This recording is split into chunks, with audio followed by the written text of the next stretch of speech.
கிறிஸ்துவுக்குள் அன்பானவர்களே, இன்றைய காலை வேத தியானம் சங்கீதம் 35:19. வீணாய் எனக்கு சத்துருக்களானவர்கள் என் நிமித்தம் சந்தோஷியாமலும் முகாந்தரம் இல்லாமல் என்னை பகைக்கிறவர்கள் கண் சிமிட்டாமலும் இருப்பார்களாக.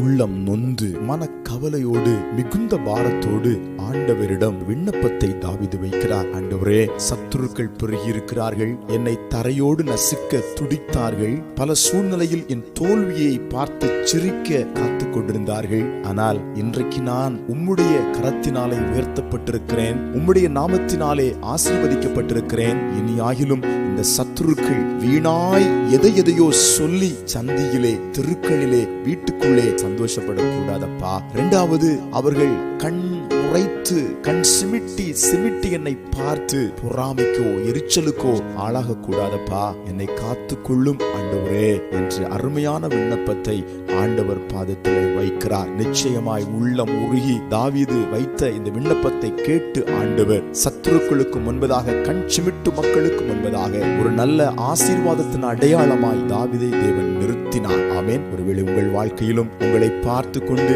பரிகசித்துக் கொண்டு எங்கேயோ சந்தோஷப்பட்டு கொண்டிருக்கிறார்களோ, உங்களை முறைத்து கண் சிமிட்டி உங்களை வேதனைப்படுத்திக் கொண்டிருக்கிறார்களோ, கண்ணோடு கண் உற்று நோக்கி உங்களை கேவலமாய் எள்ளி நகையாடி கொண்டிருக்கிறார்களோ, கவலைப்படாதிருங்கள். தாவீதுக்கு துணை செய்த கர்த்தர் இன்று உங்களுக்காக உயிரோடு இருக்கிறார். ஆமென். சமாதானமாய் இருங்கள். இந்த நாள் முழுவதும் சமாதானத்தின் தேவன் உங்களை நடத்துவார். ஜெபிப்போமா? அன்பின் பரலோக பிதாவே, இந்த காலை வேளையிலே சத்துருக்கள் சந்தோஷப்படாமல் கண் சிமிட்டாமல் இருக்கட்டும். நாங்கள் கர்த்தருக்குள் மகிழ்ந்து கலிகூற செய்வதற்காய் ஸ்தோத்திரம். ஜெபத்திலே அப்படிப்பட்ட சூழ்நிலையில் பங்கெடுத்திருக்கிற பிள்ளைகளுக்கு இப்பொழுது பரலோகத்தின் சமாதானம் இறங்கி அவர்களை நிரப்புவதற்காய் ஸ்தோத்திரம். இயேசுவின் நாமத்தில் ஆமென்.